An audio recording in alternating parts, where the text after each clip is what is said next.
what do we learn now? We learned that Yitzchak, he wanted to bless Esav. And he wanted to give him these massive, excuse me, I just want to bring my hat.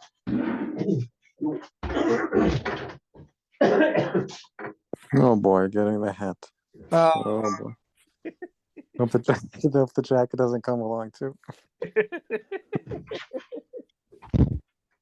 That Yitzchak realized how great a potential that Esav really had, because he understood what a great potential there is in the world. God creates the world purposely that it should be separate from him, that it should be a copy of God. It should appear to be God itself. And how does he do that? So it says that there's godliness is what's called 10 aspects of godliness. And in the world is 11. This 11 aspect is called 11 crowns of impurity. The highest one of them is the source of the bottom 10. In other words, because everything comes from God, so the highest one, the 11th sphere, this is godliness. And really it comes from a very high source in order to create bad in the world. Why? Because bad is in the world in order that we should defy it and transform it. That's the whole reason God created the world.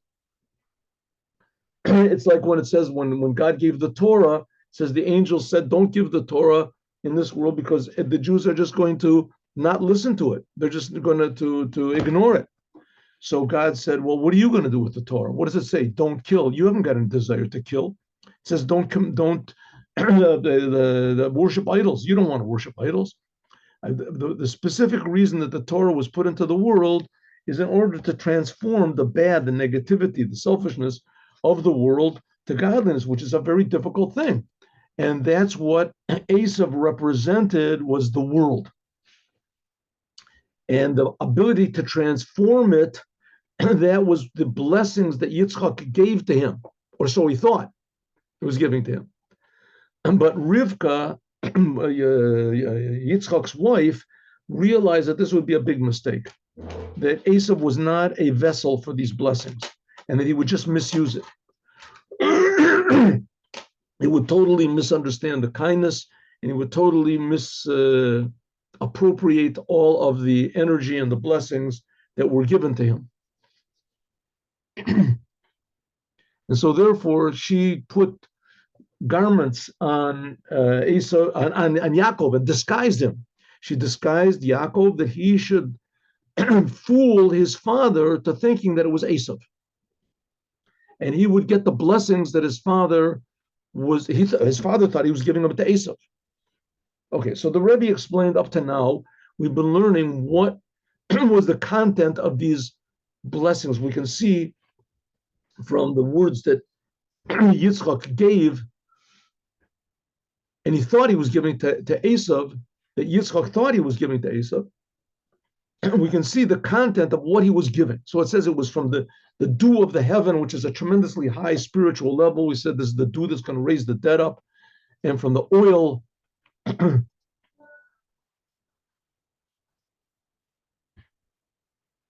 which the oil, it says this is the level of wisdom, the wisdom of a level of called Atzilut. And that's what he's going to give him. Okay. So it says all of this is what we said, all of this that we just talked about, all these different levels that Yitzchak wanted to give to Esav in order to fix him up. He said all of this, this was what Yitzchak thought, but really he was wrong. Yaakov really got these blessings.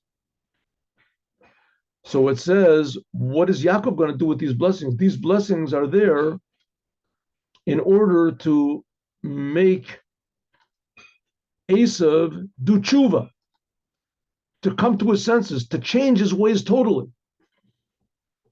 Yaakov didn't have to change his ways totally. What was Yaakov going to do with these blessings? Okay, I could understand he didn't want Esav to get the blessings because it would be misused. But what did Yaakov do with the blessings? How did it work with him? So it says, Hine calls all this that we explained. These blessings that Yitzchak gave from these tremendously high places, this is according to the mistaken assumption that Yitzchak had. he thought that he was blessing Esav. But the fact is he was blessing Yaakov. How can we explain this?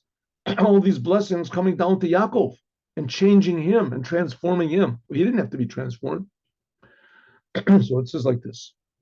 It says in the Midrash, let's make this a little bit bigger here. 1 minute. Oh. So it says in the Midrash, I think Breshit Rabbah. There's a little Midrashim. Midrashim are also, they're the word of God, but they come through the rabbis and they're explanations that aren't written clearly in the Torah. So it says in the Midrash, that's, by the way, how we get basically ideas of that there's heaven and there's hell, because they're not mentioned in the Torah. That is not of primary importance to us. So it's not mentioned in the, but in, so it says Vayirach et reach begadav. It says that Yitzchak smelled the smell of the garments that Yaakov was wearing. And what garments was he wearing? It says he was wearing the skin of the goat that he had just, his mother had just slaughtered, he had just slaughtered to trick his father with, because he made meat. And he says, I came back from the field, I was hunting. You told me to go and hunt, right? Pretending he was Esav. I hunted and I brought back meat. So really the skin of goats. So it says he smelled the smell of his garments. And Rashi says, Rashi, one of the commentaries, the main commentary of the Torah, he says, "There's what type of a good smell is that?" That says, the smell of your garments is like the smell of a field that God blesses. It says a terrible smell, the hides of goats. He said, but he smelled Gan Eden. He smelled heaven when he came in. Okay, but there's another medrash, and the medrash says he smelled the smell of his garments, bogdav. What's bogdav? Bogdav means a person that is, what do you call it? A traitor.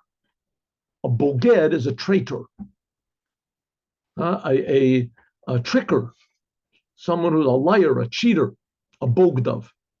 He said he smelled the garments of his infidelity. His infidelity. What does this mean? There's two types of being a traitor. Two types of being a traitor. Let's say you're the good guys, right? Here we had the famous spy, Israeli spy, Eli Cohen. Eli Cohen. He was a spy for Israel in Syria. Syria was very powerful, and Syria was planning to destroy Israel and Syria, and he was like the all-time best spy maybe that ever existed. He actually got himself a high position in the Syrian government. And he would give them advice where to put the missile sites. And he said to them, around the missile sites, you should put trees, right? High trees, so that the Jews won't know. And then he would let Israel know that wherever there's trees, that's where there's missile sites. He did a lot of other things that I guess are not even revealed today. But so he was a traitor. Who was he a traitor to? He was a traitor to the bad guys. They thought that he was interested in destroying Israel, destroying the Jews. Right? That's what they thought. But he was a traitor. So that's a good type of a traitor. Bogdev, Bali Tshuva, that's the Bali Tshuva. What's Bali Tshuva? Bali Tshuva are essentially, let's say, Jews, but not necessarily. It doesn't have to be Jews, but let's take it. Best example is Jews. Jews that are loyal to the world. They're thinking about themselves like Esav. All he wants is his own pleasures in the world. He wants, how do you say, I want it all and I want it now. As much pleasure, as much power, as much popularity, as much whatever he can get, that's what he wants. And what? He becomes a traitor to the world. Instead of loving the world, he loves God, who's creating the world. But he's in the world, and he's acting like a normal person. He has a job, he has a wife, he has children, has this. But instead of being loyal to himself, to his own ego, he's really loyal to God. He's loyal to the Creator. He uses everything in the creation for what God wants. And says that's called a Bali Tshuva. He returns back to his true mission. Everyone was put into the world, non-Jews also. Everyone is put into the world for a purpose, to make the world a better place. Everyone has a job. But people get into the world and the world takes you over, right? The world becomes the dominant thing, and therefore you become loyal to the world. You just become part of the world, right? Like everybody else, and you enjoy the world, you talk about the world, and you think about the world, and you act in the world, and you're just involved in the world. Your pleasure is in the world, and your hope is in the world, and your certainty is in the world. But there are some people that say, let's say, for instance, Noah and Noach, right? The whole world was debauched. They were all, it says, Moleh or it's Hamas. The world was filled with destruction and with degradation and all this. And he was loyal to God. He was a tzaddik. That's called a Baal Tshuva. He was a traitor. He was a traitor to the world. Everyone else in the world was doing whatever they wanted to, and he sort of acted like everybody else, but he wasn't really loyal. That's Bali Tshuva. If this is a surrounding level, the mashkin le b'chiliyot. In order to ignore the whole world, and in order to be loyal to the Creator, that you don't even see him, you don't even understand him, right? Somebody asked the question, "Why don't I understand? Why aren't you running after pleasures like everybody else?" I believe in God. What are you, nuts? What type of God are you talking about? Oh, you want to go to heaven? Hell? No, I'm not thinking about heaven or hell. I'm loyal to the Creator. And I'm not thinking about heaven or hell. Maybe you guys are going to go to heaven. Maybe I'm going to go to hell, but I don't care. I'm loyal to God. I'm doing what God wants. And it says that's not normal. That's not normal. It says in order to maintain such a level of defiance and certainty and how do you say the happiness to do your job, as you have to really be connected to something high. You have to have a really high level of certainty in something. You have to feel something that nobody else feels. As that's what it means that they draw godliness, a Bali Tshuva, people that defy the world and decide that they're going to act in the way that God wants in the world. It says they draw godliness down with a tremendously high power. Shebezoar, in the Zohar, it says, Avram Zokin Bobi Yamin. It says Abraham was old, he was coming in days. Zakayin Einun Mari Dituvta. It says great merit are those people that return back to God, the Mashkin lay that they draw godliness down. It says Becheli Yoter, with more power. Perish Lamaila Mikadesh Tochel Nafsho Seit. It's a power which is a certainty, which is above the ability of the soul to bear. She'ein lo bechinas kli lachil. You can't bear it. What's an example? What's the good of that? It says like the story of Eliezer ben Durdaya. I talked about this yesterday. Rabbi Eliezer ben Durdaya, excuse me, says in the Gemara, he was a womanizer. He ran after women. That was his thing. And he had a lot of money, I guess, so he ran all around the whole world looking for prostitutes. And he finally found that there was some prostitute, and he was a Jew. He was a religious guy, a Jew, but he was insane over these sexual pleasures. So he ran after, spent money all over the world, traveled everywhere, and finally he found one woman. It's not to go into the details anyway. So something happened over there, and she said to him, "You have gone away from God, and you're never going to go back. You can't go back. You're out." He sneezed or something like that. It's not a nice thing. Anyways, so he sneezed, and she said, just like that sneeze goes out, and it's never going to come back. So Eliezer ben Durdaya went out from God and never come back. And suddenly he realized that she was right. And it says that all of a sudden he got this big sort of inspiration of truth. And he realized, what am I doing? What am I doing with my whole life? I'm just running after this. I'm playing in the toilet. What? And I'm enjoying it. And that's my whole life. What am I doing? And suddenly it says that he fell down, put his head on the ground, got down on his knees, and he prayed to God, "Please, God, forgive me." And his soul jumped out of his body. He died. In other words, he wasn't a vessel to receive this type of inspiration, Masha'enkim, which is not the case in Abraham. It says by Abraham, Baba Yomi. This is that Abraham, he was able, Bechinas Kli, he had the vessels for this godliness. Now, what's higher? So it says, well, in a way, this Eliezer ben Durdai, he jumped out of himself. Abraham didn't jump out of himself. Abraham, his whole life, he was just working that he would be able to be in tune with godliness. That's what's called halat man, raising up an inspiration from the energy from below. Raising up energy from below. In other words, like this Eliezer ben Dodaya, all of a sudden his energy, his will, his mind, his desire, his self, his soul, he thought, what am I sinking myself into these pleasures in the world? That's what he's looking forward to, like a goat with a carrot in front of him, right? Just going, and that's what he wants. He wants these, that's where his soul is. That's where his whole life is. And suddenly he realized, I'm making a mistake. That's not really me. And he starts to thinking about the creator of the universe and what the creator of the universe wants. And he totally changes direction. That's called a Bal Tshuva. Tshuva means he returns. So Abraham, it said he had garments for this, but not everybody does have garments for this. And returning yourself in such a way, that's called raising up feminine waters. Shehu bechinas makif, to this level, a surrounding level, which is above any normal person's ability to receive. This is because Shemit Bonin, he starts to think. The Rebbe is telling us how to do it ourselves. You think in the greatness of God, Baruch Hu, ba'atzmo v'kavodo, in God's essence. Ki ani Hashem lo sheniti. I am God, I never change. Rak hodu al eretz shamayim, only God's glory is on the heavens and the earth. The Yoram Keren Lamo, and he lifts up his what is this? His glory for the Jewish people. Okay, so what happens over here? It means that what is reality? That's the point. What is reality? Here, this fellow Eliezer ben Dordaya, what was reality is his pleasures, right? He got pleasures, and that's where the whole world is going. I mean, the whole world is just obsessed.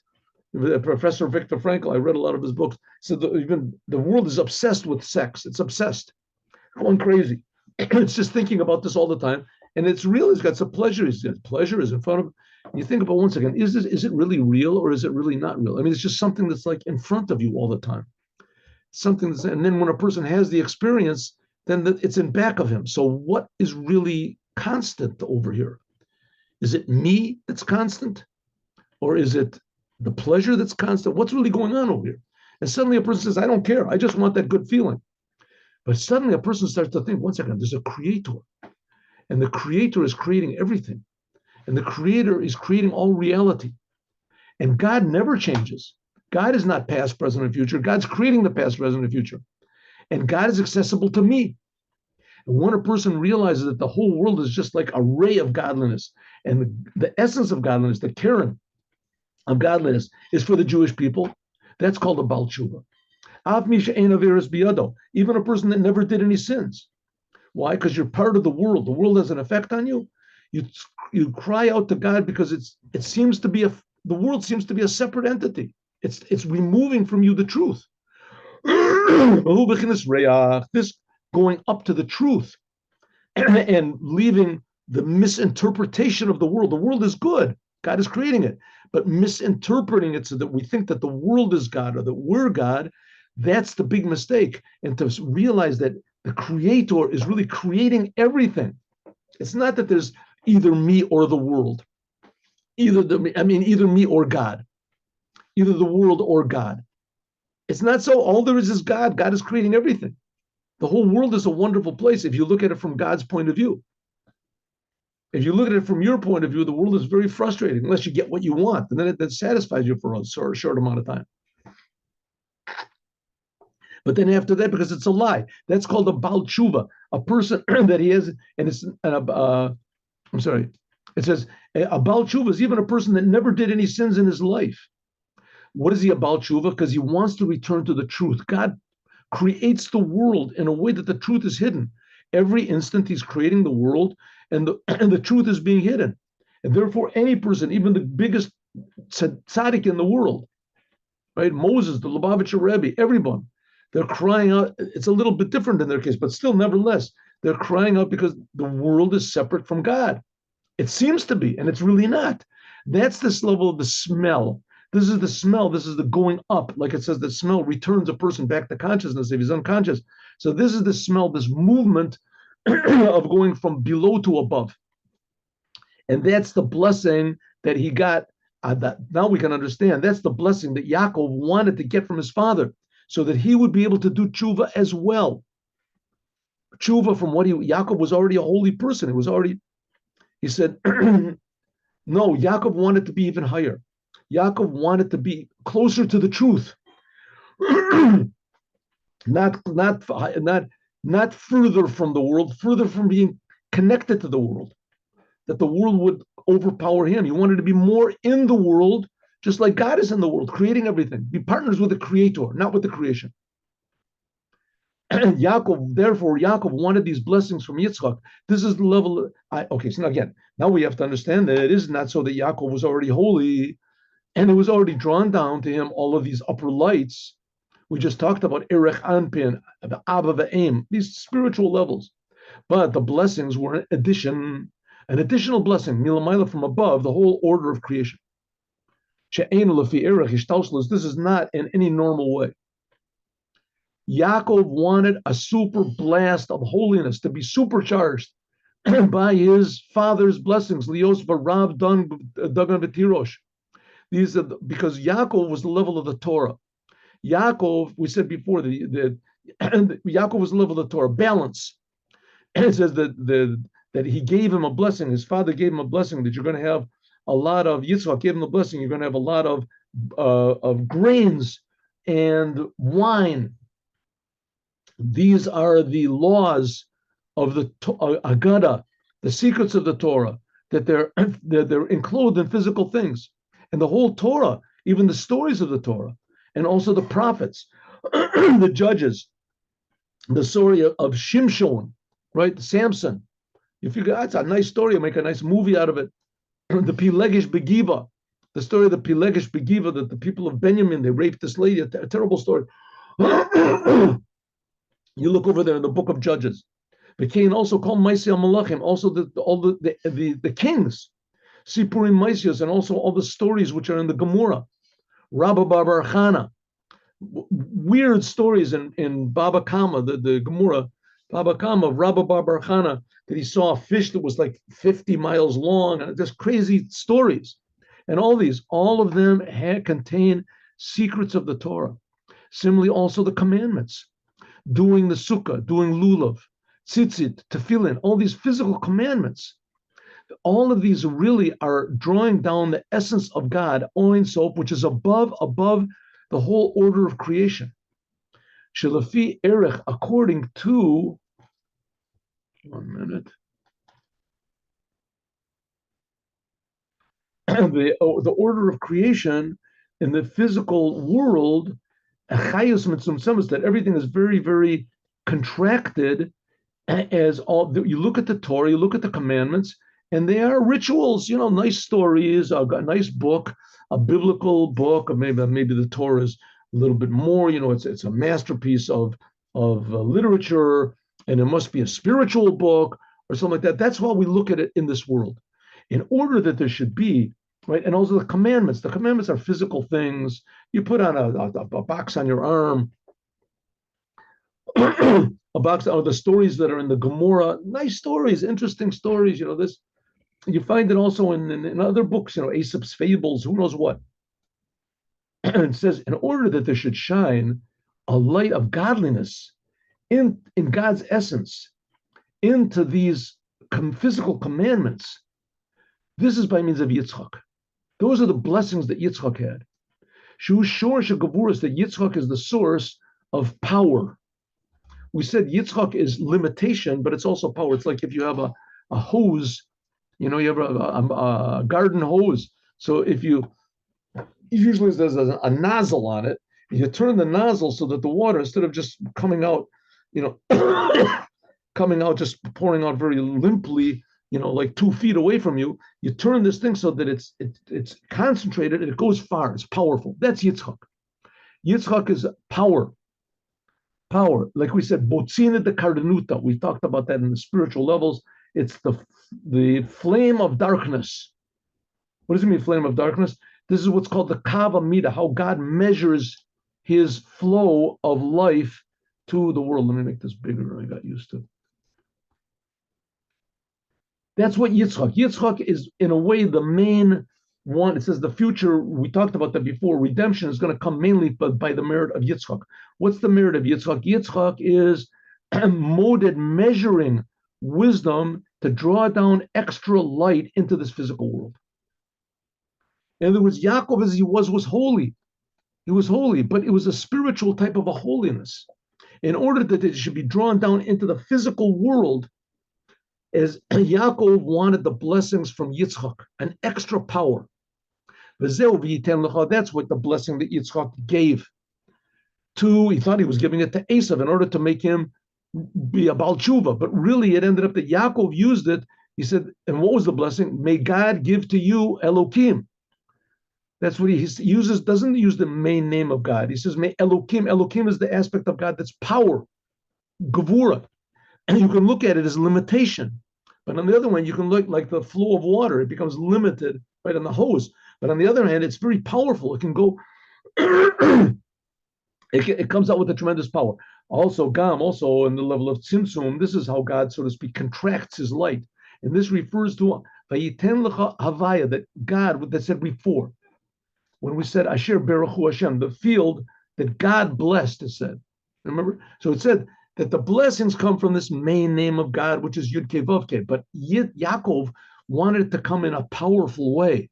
And he knew that only Yitzchak could do that. Yitzchak had the ability to bring power into the world. Yitzchak was the one who dug the wells. Remember we said? He went into a desert that was barren, and he dug down, he changed everything. Everybody thought he was crazy. And he dug down, all of a sudden water, changed the whole entire thing. That's Yitzchak, because he had the power to change things, to dig down. And that's what Yaakov wanted. And Yaakov was the main thing of the Torah, so that a person will learn the Torah and he'll feel the godliness in the Torah, not just the spirituality of it and the wonder of it. And the Av comes wisdom. The Av comes out, even though believe dato shel Yitzchak, rak bo achicha b'mirma, and he did this with trickery. She'iev shal litlabesh bechinas dat, that the blessings that Yaakov received from Yitzchak he couldn't receive in a normal way. He had to do it in a way of trickery. Like it says, La b'zchuta talya milsa. It says there's a lot of things, blessings that don't depend on a person's merits. They don't depend on b'mazla talya milta. It is in mazel. It says that the money that a person makes, or the woman that he marries, or whatever, these things depend on mazel. What's mazel? The whole idea that a person receives blessing because of his own merits, this is according to how much he works from below.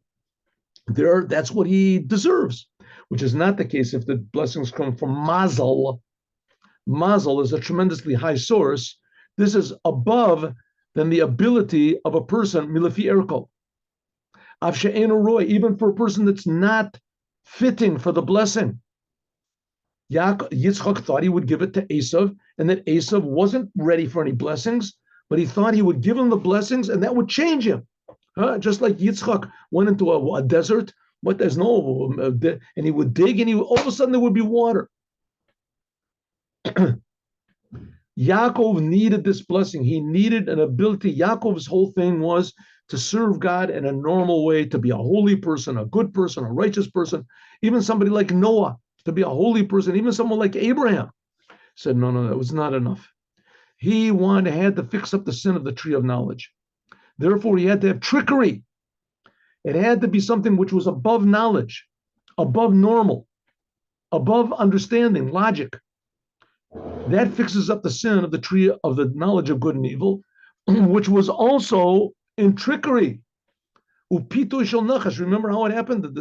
The snake didn't come up to Adam and said, why don't you eat it? The snake went to Chava. He knew that Chava didn't hear directly from God. And he tricked her, and then Chava tricked him. By means of this trickery, by means of this, and the sin of the tree of knowledge, is the world became more dominant.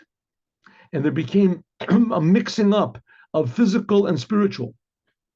That's what happened. Good and bad became mixed up. Egotism and godliness became mixed up. In order to fix this, he had to do the opposite, to draw down spiritual and lights, very high lights, that should be drawn down also into the physical world. So therefore, Yaakov had to use trickery in order to fix up the trickery that the snake tricked Chava. Why did both of them have to use trickery? Why? in order to draw down these tremendously high lights from above to deal with him. The snake used it in a bad way to make him do crazy things, which is not, all of a sudden God told him not to eat, and all of a sudden he ate. That's crazy. Going directly against God. God told him not to eat from the tree just a few hours beforehand, right? All he had to do was to wait, not even a few, a couple hours. He couldn't wait. And he said, that's crazy. He says, that's exactly the point. And in order for us to fix it up, we also have to be crazy.